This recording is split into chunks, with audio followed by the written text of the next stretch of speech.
There are moments in your life that arrive disguised as something ordinary. A Tuesday evening, a half-watched film, the low hum of a city settling into itself for the night. They carry no fanfare, no celestial announcement. They are quiet intruders, slipping through the unlocked doors of routine, and it is only in retrospect, from the landscape of a changed future, that you can see them for what they were. The subtle, seismic shifts that recharted your entire world. For me, that moment was the sound of a cushion sighing under a shifting weight, the whisper of denim against upholstery, and the sudden, breathtaking displacement of air as the space between myself and Julian simply ceased to exist. He was just sitting across from me, but then he moved, closing the chasm of the sofa as if the 3 feet of empty space had become an unbearable distance, a desolate country he could no longer stand to inhabit alone. It began as it always did, with silence. Not an empty silence, but one thick with the unspoken histories of our friendship, a comfortable quiet we had built together over years, like a sturdy, unassuming house. The television murmured in the corner, casting flickering blue and gold light across the room, painting fleeting expressions on his face that I, as always, was cataloging with the quiet intensity of a photographer studying a subject. He had been staring at the screen, but his focus was distant, his gaze turned inward toward some private, troubled landscape I was not privy to. His jaw was tight, a subtle architecture of stress I had learned to read as clearly as a blueprint. For an hour, we had sat like that, parallel lines in the soft geometry of my living room, him on the far end of the sectional, me tucked into the corner. It was our usual formation, a geography of friendship with its own unspoken treaties and established borders. There was my space, and there was his, and the neutral territory between us was a testament to the safety of our platonic bond. Then, the shift. It was a movement so simple, so lacking in premeditation, that it should have meant nothing. He pushed himself up slightly, a brief lift of his hips, and slid across the gray fabric until his thigh was flush against mine. He did not look at me. His eyes remained fixed on the dancing pixels of the screen, as if this migration were the most natural thing in the world, an unconscious drift driven by some gravitational pull I had never before been aware of. But I was aware of it now. My entire consciousness narrowed to that single line of contact, the seam of his jeans pressing into the softer cotton of my sweatpants. A current of heat, sharp and startling, arced between us, and my breath hitched in my throat. I felt like a cartographer discovering that the maps he had trusted his entire life were wrong, that a new continent had just risen from the sea in the space of a heartbeat. The air in the room became heavy, each molecule charged with a question he had not asked and I could not answer.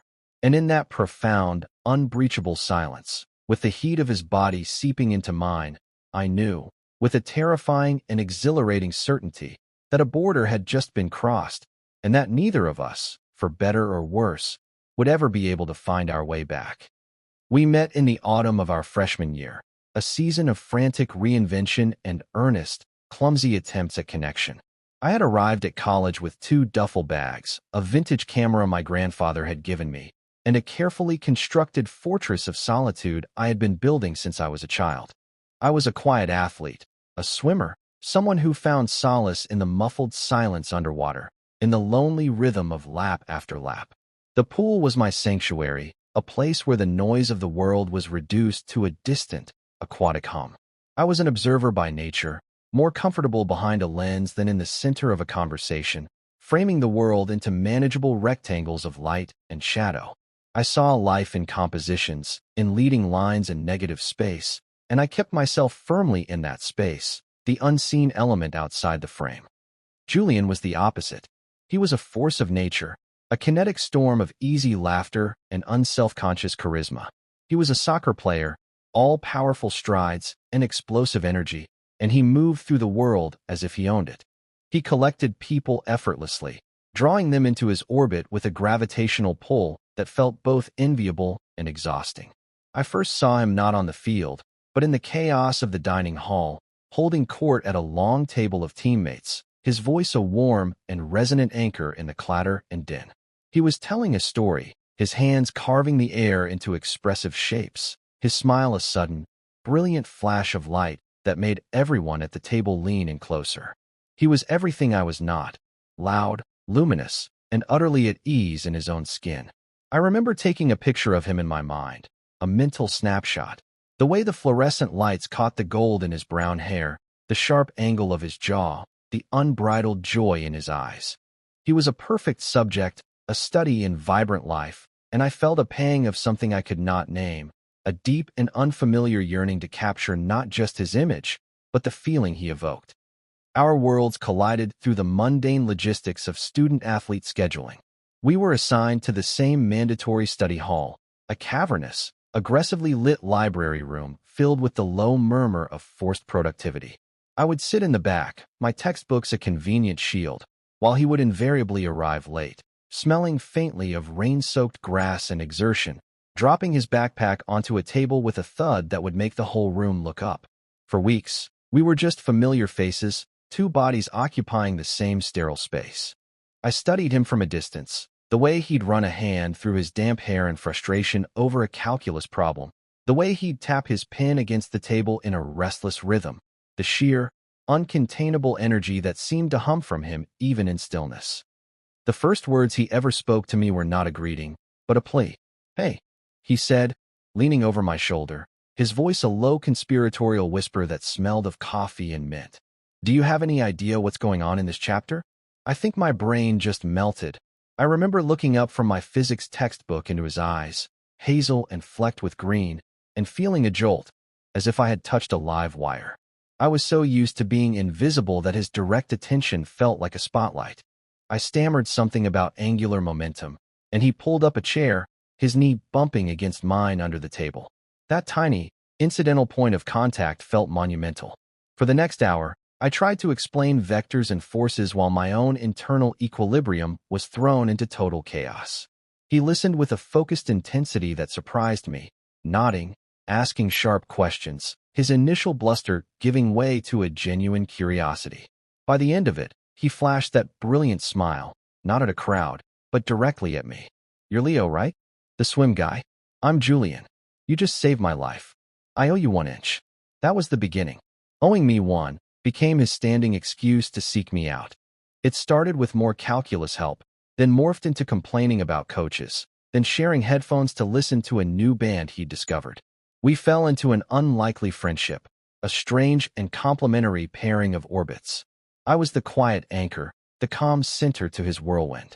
He, in turn, pulled me out of my shell, dragging me to team parties I would have otherwise avoided, introducing me to his ever-expanding circle of friends with a proud, proprietary air. "This is Leo. He's a genius. And he's with me." He made my quietness seem like a strength, a form of mystique, rather than a social deficiency. He gave me a place to belong in his world, and in doing so, he carved out a permanent place in mine.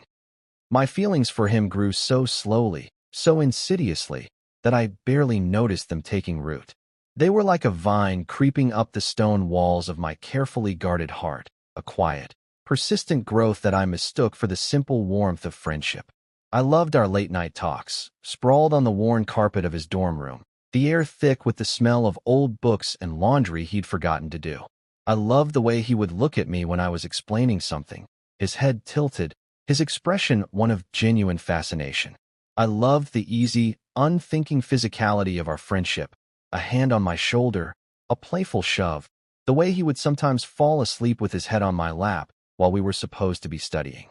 For him, these were casual gestures, the punctuation of a close male friendship. For me, they were electric, each touch a secret I had to keep, a feeling I had to swallow down and pretend was nothing. I became a student of him, an archivist of his smallest details.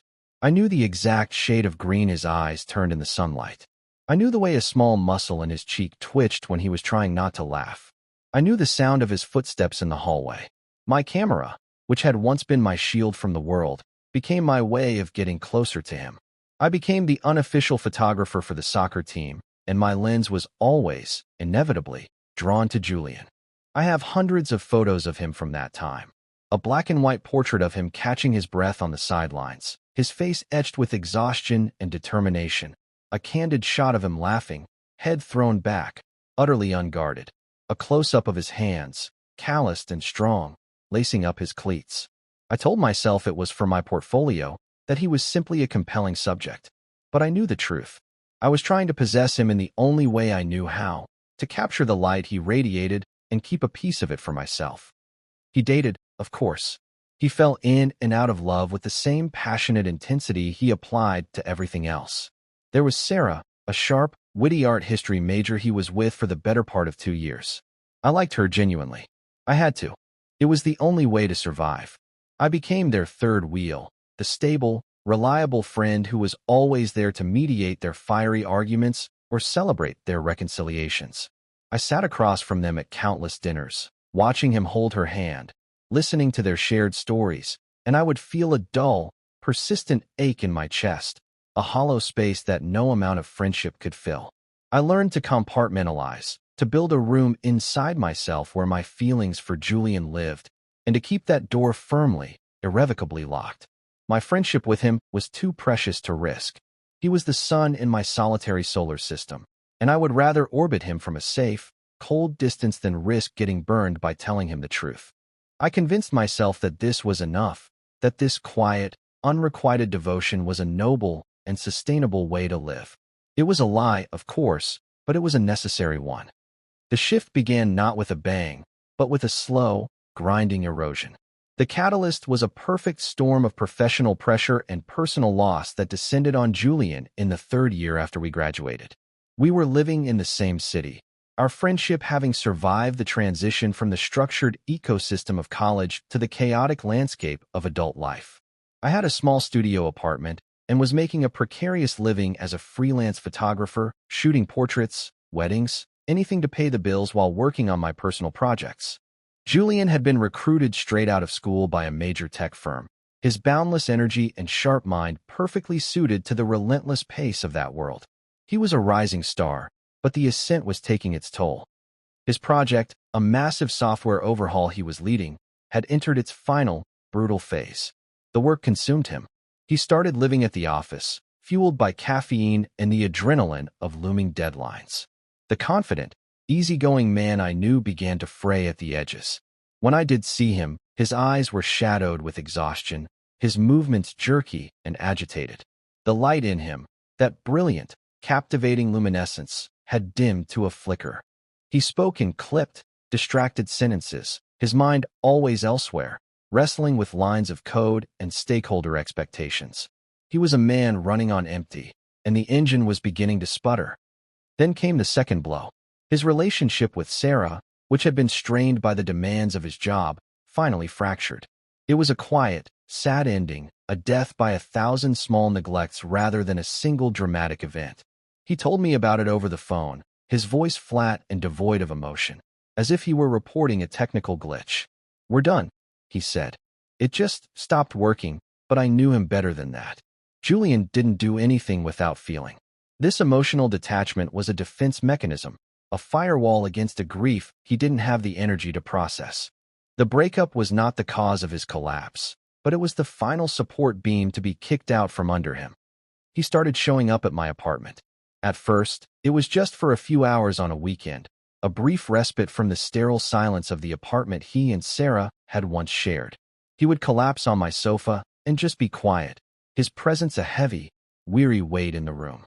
He didn't want to talk about the breakup or about work. He just wanted to be.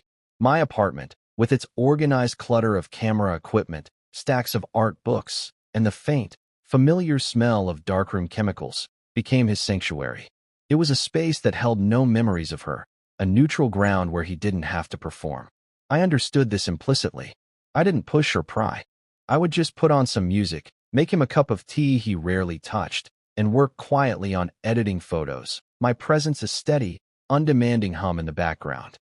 Slowly, the visits became more frequent, and later, he would text me at 11 at night, a simple message, "You up?" And I always was. He would arrive at my door looking like a ghost, his shoulders slumped, the vibrant color leached from his face. He'd shed his shoes and jacket and gravitate immediately to the sofa, folding his long frame into the corner as if trying to make himself smaller. He wasn't looking for entertainment or distraction. He was looking for an absence of demand. And that was something I could give him. I was an expert in the art of being present without being intrusive. Our evenings fell into a new rhythm, a silent ritual of shared space. We would watch old movies, films we'd both seen a dozen times, their familiar plots and dialogue a comforting, predictable current beneath the surface of his turmoil. It was during one of these nights that the unspoken rules began to change. He had fallen asleep midway through the film, his head lolling against the back of the couch. He looked so young and vulnerable in that moment. The tension finally smoothed from his brow, his breathing deep and even. An hour later, he startled awake, disoriented. He blinked at me, his eyes clouded with sleep. "Sorry," he mumbled, his voice thick. "I should go." He made a move to stand, then hesitated, sinking back into the cushions. He looked around my small living room, at the soft glow of the lamp and the city lights filtering through the window, and then he looked at me. There was a raw, unguarded loneliness in his gaze that struck me to my core. Is it okay if I just stay here?" he asked, the question so quiet it was almost lost to the sound of the movie's credits rolling. My heart hammered against my ribs. It was a simple request, born of exhaustion and a desire not to be alone.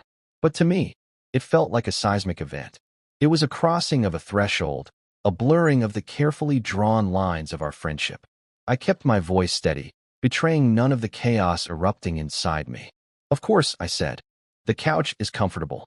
Or you can take the spare room." He just shook his head, a small, tired gesture. "The couch is fine," he murmured, and before I could protest further, he had pulled an Afghan off the back of the chair, curled himself into the corner of the sectional, and was asleep again within minutes. I sat there for a long time, watching him, the sound of my own breathing unnaturally loud in the quiet room. He had chosen to be here, in this small, safe space with me, rather than in his own empty apartment. It was a choice born of desperation, I told myself. It meant nothing more. But the hope that it did, the treacherous, insistent hope, was a seed that had just been planted in the most fertile ground imaginable. That night was the beginning of the ritual, an unspoken agreement that took shape in the quiet hours between midnight and dawn. Julian's late-night appearances became a fixture of my week, as predictable as the tide. He would work until he was hollowed out, a shell of himself, and then he would navigate his way to my doorstep as if by instinct, a homing pigeon seeking its roost. He never called it crashing, never explicitly asked to stay.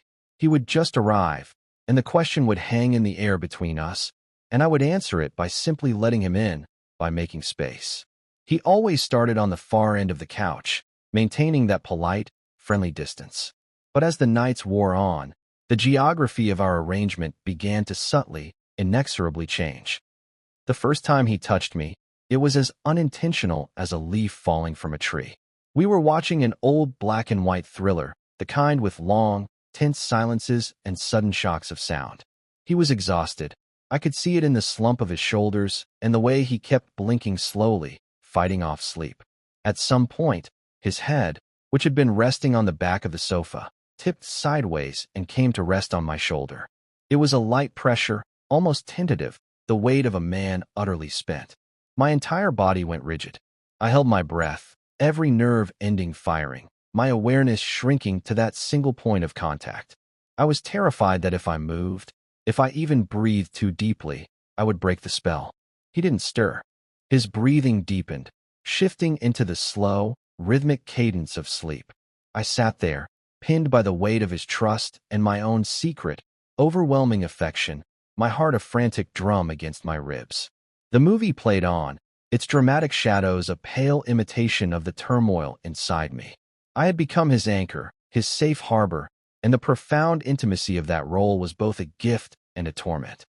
This became the new normal. He would arrive, we would put on a movie, and at some point, he would drift toward me. Sometimes it was his head on my shoulder. Other times he would stretch out, laying his head in my lap, his body a long, warm line on the sofa. He would fall asleep almost instantly, a deep, trusting sleep he clearly wasn't finding anywhere else. I would sit for hours in the dark, my fingers resting lightly in his hair, the texture of it familiar and yet achingly new under my touch. I studied the curve of his eyelashes against his cheek, the relaxed line of his mouth, the slow, steady rise and fall of his chest. It was a dangerous, intoxicating proximity. My carefully locked room of feelings was being tested, its door straining at the hinges. I was living in a state of suspended reality, a fragile bubble of domesticity that I knew could be popped by a single wrong move, a single misread signal. I began to overanalyze everything. Every sigh, every murmur in his sleep, every time his hand brushed against mine. I was a detective searching for clues in a case where I was the only interested party. Was this just what friends did? Was he so starved for simple human comfort, so emotionally shattered, that he would take it from anyone, and I just happened to be the one who was there? Or was there something more, a subconscious pull, a feeling he himself didn't understand or couldn't name? I would lie awake in my own bed long after he had fallen asleep on the couch, my mind a relentless courtroom debating the evidence. The photographer in me saw the composition, the two of us, bathed in the cool light of the television, a tableau of quiet intimacy. But the man in me, the one who had loved him in silence for years, could not decipher its meaning. It was a beautiful, heartbreaking image, and I had no idea what it was supposed to represent. The plausible deniability of it all was the true torture. He was exhausted. He was grieving. He was lonely. These were all valid, logical reasons for his behavior, explanations that kept our friendship safely intact. He could wake up in the morning, stretch, and thank me for letting him crash, and we could both pretend that him sleeping with his head in my lap for 3 hours was nothing more than a practical solution to his fatigue. He never acknowledged the intimacy of the previous night. In the bright, unforgiving light of morning, he would rebuild his walls, slipping back into the role of the capable, confident Julian, talking about work, about soccer, about anything other than the quiet, vulnerable space we had occupied just hours before. And I would follow his lead, because I was terrified of what would happen if I didn't. To question it, to name it, would be to risk everything. So I existed in this strange twilight, this liminal space between friend and something more, holding my breath and waiting for a sign that I was not just imagining it all. One night, he arrived later than usual, looking more broken than I had ever seen him. A major setback at work had undone weeks of progress, and the weight of the failure was crushing him. He didn't even speak when I opened the door, just walked past me and sank onto the sofa, burying his face in his hands. I sat down on the coffee table in front of him, my knees almost touching his. "Julian," I asked softly. He shook his head, not looking up. "I can't do it, Leo," he whispered, his voice muffled by his hands. "I'm failing. Everything's just falling apart." My heart broke for him. I reached out, my hand hovering for a moment before I placed it on his back, rubbing slow, gentle circles between his shoulder blades. He flinched at my touch, not pulling away, but tensing, as if surprised by it. Then, slowly, he leaned into it, a deep, shuddering sigh escaping him. He lifted his head from his hands and looked at me, his eyes red-rimmed and filled with a despair so profound it felt like I was looking into a deep, dark well. He didn't say anything else. He just shifted on the couch, turned toward me, and laid his head on my chest, curling into my side as if seeking shelter from a storm. He wrapped an arm around my waist, his hand coming to rest on my lower back, holding on. Not like a friend, not like someone who had fallen asleep by accident. He was holding on to me like I was the only solid thing in a world that was dissolving around him. I wrapped my arms around his shaking shoulders, holding him close, my chin resting on the top of his head. The scent of his hair, of his skin, of his exhaustion, filled my senses. We stayed like that for a long, long time, the only sound in the room the frantic, synchronized beating of our two hearts. The line had been crossed. There was no plausible deniability anymore. This was not friendship. This was something else entirely. And I was terrified. And I was home. The ritual had now escalated to a new, unspoken plateau of intimacy. The pretense of falling asleep by accident was gone, replaced by an intentional, deliberate seeking of closeness. Every night he came over, the same silent dance would occur. We would start on opposite ends of the sofa, and then, as the evening deepened and the city outside grew quiet, he would migrate, closing the distance between us until he was curled against my side, my arms around him, his breathing a warm, steady presence against my chest. We never spoke of it. We let the silence hold the truth, because the truth was too fragile, too immense, to be exposed to the harshness of words. We were building a new world in the quiet darkness of my living room, a world with its own rules and its own language, a language spoken only through touch and proximity. But this new intimacy, as comforting as it was, created a tension that was almost unbearable. I was living a half-life, a dream I was terrified of waking from. During the day, we were friends, talking on the phone about mundane things, grabbing a quick lunch where we would sit on opposite sides of a table, the air between us charged with the memory of the night before. And then night would fall, and he would return, and we would slip back into that other, more honest reality. I felt like I was developing two different exposures of the same image, one in the harsh, overexposed light of day, and one in the soft, intimate shadows of the night, and I didn't know how to reconcile them into a single, coherent picture. The crossing happened on a rainy Tuesday in November. The weather matched the mood, a gray, melancholic drizzle that blurred the edges of the city. Julian had had another brutal day. I could hear it in his voice when he called, a strained, weary monotone that set my teeth on edge. He didn't ask if he could come over.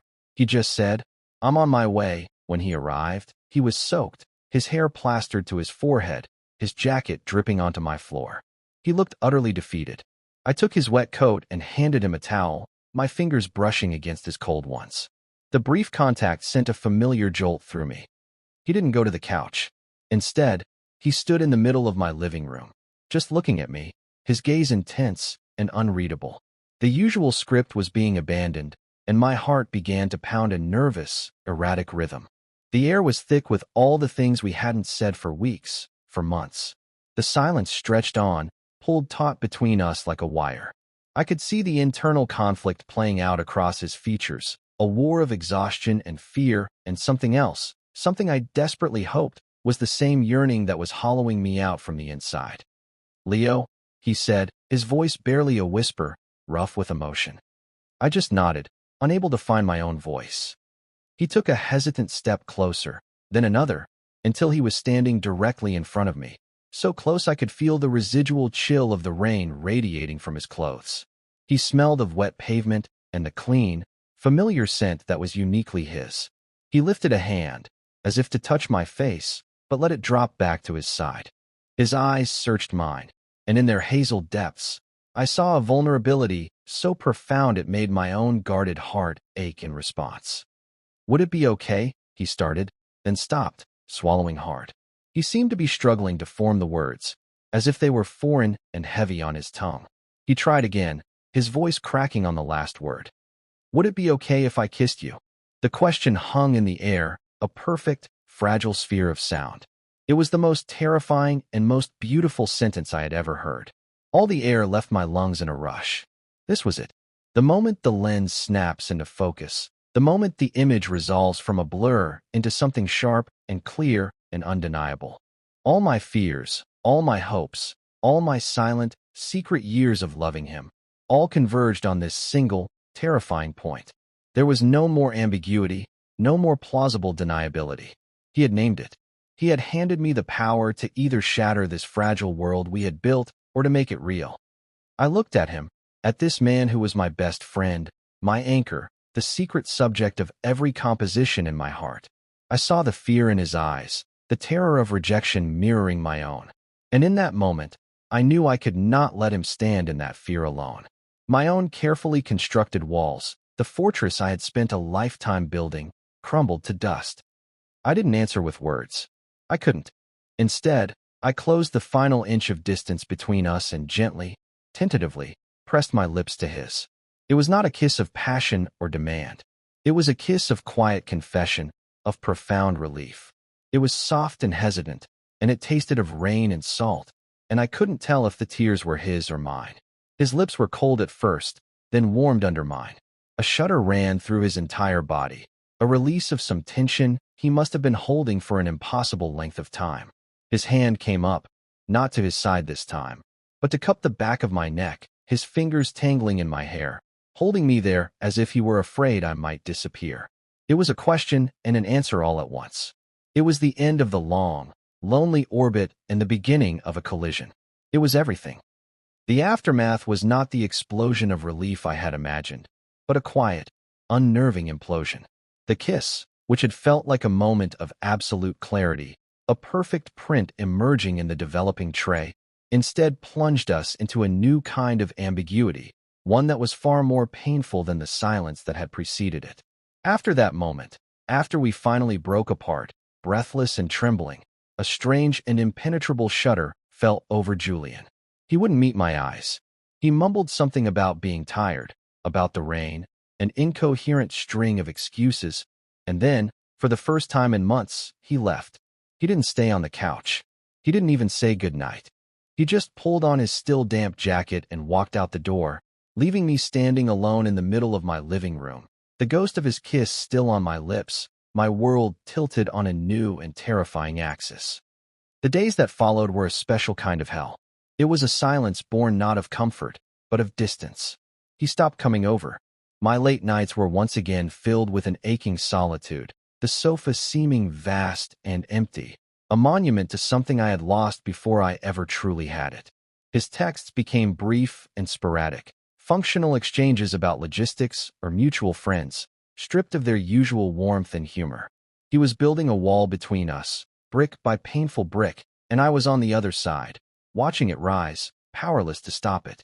I replayed the kiss in my mind 1,000 times, analyzing it from every angle, searching for what I had done wrong. Had I misread everything? Was it just a moment of desperation on his part, a desperate grasp for comfort that he now regretted? Had I, in my eagerness, pushed him into something he wasn't ready for, something he didn't actually want? The uncertainty was a corrosive acid, eating away at the foundation of everything I thought I knew. My carefully guarded heart, which had just begun to open, slammed shut again, doubly fortified. The pain of it was a physical thing, a constant, dull pressure behind my ribs. I felt like a fool. I had allowed myself to hope, and that hope had made me vulnerable. The world seemed to have lost its color, everything viewed through a gray, desaturated filter. I tried to focus on my work, to lose myself in the technical precision of aperture and shutter speed, but my lens kept finding melancholy in every subject. The cracked pavement of the sidewalk, the lonely posture of a stranger on a park bench, the way the light faded in the late afternoon. My art was reflecting my own internal landscape, a study in loss and confusion. After a week of this agonizing distance, I knew I couldn't let it continue. The silence was killing us, killing the friendship that had been my bedrock for a decade. Whatever his reasons, whatever his fears, I deserved an explanation. The risk of losing him completely by forcing the issue was terrifying, but it was better than the slow, torturous death of being ghosted by the most important person in my life. I had to know the truth, even if the truth was that I had imagined it all. It was time to stop being the quiet observer and to finally step into the frame. I texted him, my thumbs shaking as I typed the simple, direct words, "We need to talk. Can I come over?" The three dots that appeared and disappeared for what felt like an eternity were a form of modern-day torture. Finally, a single word came back. Okay. Walking to his apartment felt like walking to a firing squad. The familiar route was fraught with a new and terrible anxiety.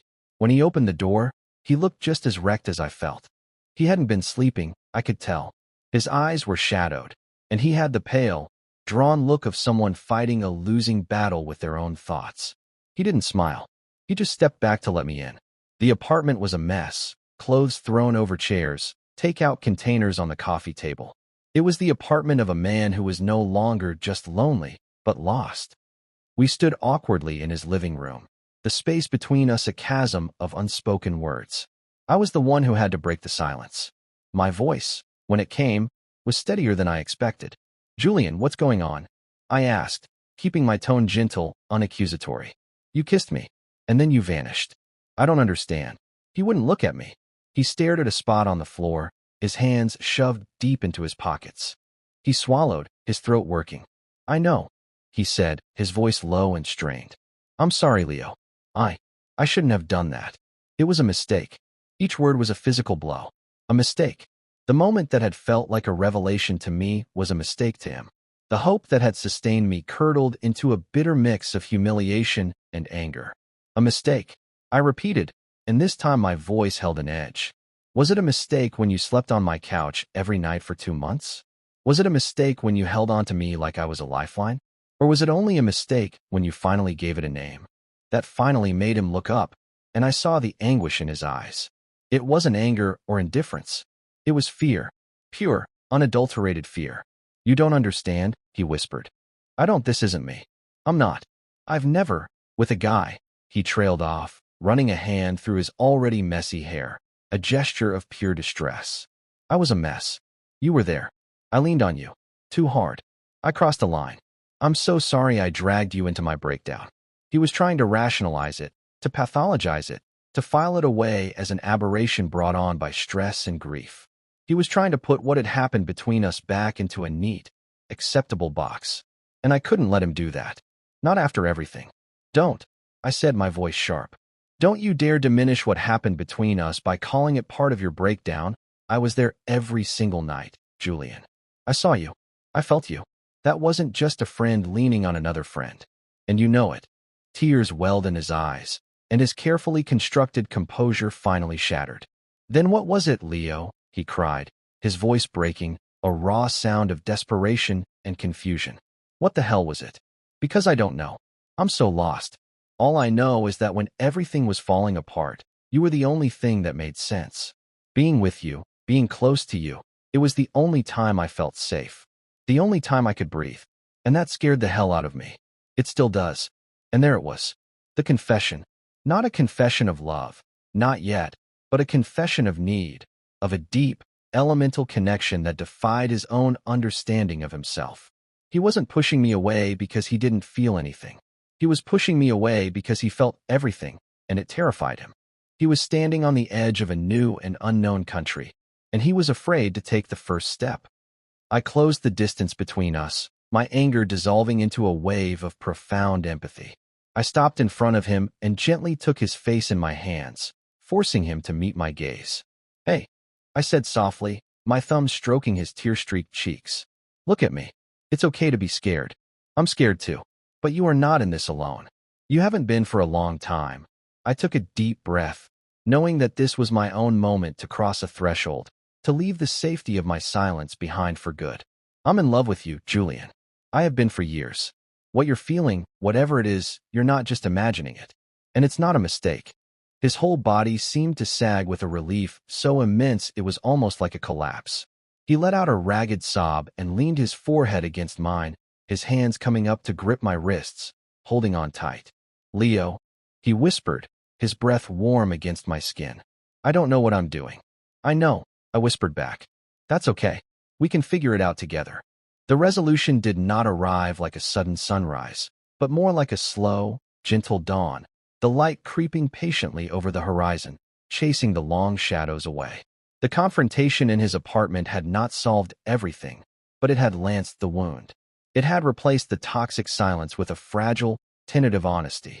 We didn't have all the answers, but we had stopped running from the questions. We had agreed to figure it out together, and that, it turned out, was the only answer that truly mattered. The first step was to simply be. We went back to my apartment, the sanctuary we had built, but this time, there were no pretenses. When we sat on the sofa, it was not on opposite ends. I sat in my usual corner, and he settled beside me, not out of a desperate, unconscious need for comfort, but as a deliberate choice. He leaned his head on my shoulder, and I wrapped my arm around him, and it felt different. The frantic, anxious energy was gone, replaced by a quiet sense of rightness, of homecoming. The tension had not vanished, but it had transformed. It was no longer the tension of a wire about to snap, but the gentle, humming tension of a magnetic field, a natural and undeniable pull. We started to talk, really talk, for hours. He spoke of his confusion, his fear of what these feelings meant for his identity, for the life he had always imagined for himself. He had spent his whole life on a clearly marked path, and he felt like he had suddenly found himself in a dense, unfamiliar forest without a map. I listened, not offering easy answers, but simply holding the space for his uncertainty. I told him about my own journey, about the years of silent affection, about the room inside my heart I had kept locked for so long. I spoke of my fear of losing our friendship, a fear that had kept me a prisoner of my own feelings. We laid our vulnerabilities bare, two cartographers comparing our secret, hand-drawn maps of the same hidden landscape. In the days and weeks that followed, we built a new kind of intimacy, one founded on words as well as touch. We learned a new language. The gentle domesticity that had once been a source of my anxiety became our greatest comfort. I would wake up in the morning, and he would be in my kitchen, his back to me, making coffee. The simple, mundane sight of him there, so at ease in my space, would fill me with a sense of peace so profound it was almost overwhelming. He started leaving a toothbrush in my bathroom, a change of clothes in my closet. His life began to merge with mine, not like a flood, but like two streams converging, their currents intertwining until they became a single, stronger river. The physical affection became easier, more natural. A hand on my back as we passed in the hallway, his fingers lacing through mine as we watched a movie. Kisses that were no longer fraught with the weight of a first confession, but were instead soft, easy affirmations of what was growing between us. One night, as we were getting ready for bed, he stopped in the doorway of my bedroom. He hadn't stayed in my bed yet, always retreating to the couch or the spare room, a final, symbolic boundary he hadn't been ready to cross. He looked at me, a question in his eyes. I just smiled and pulled back the covers on his side of the bed. He watched me for a long moment.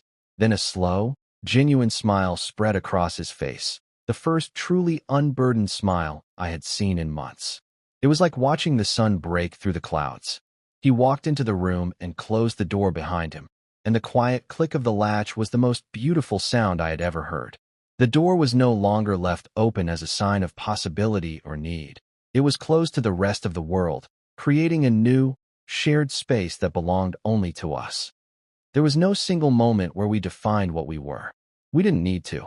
We were simply us.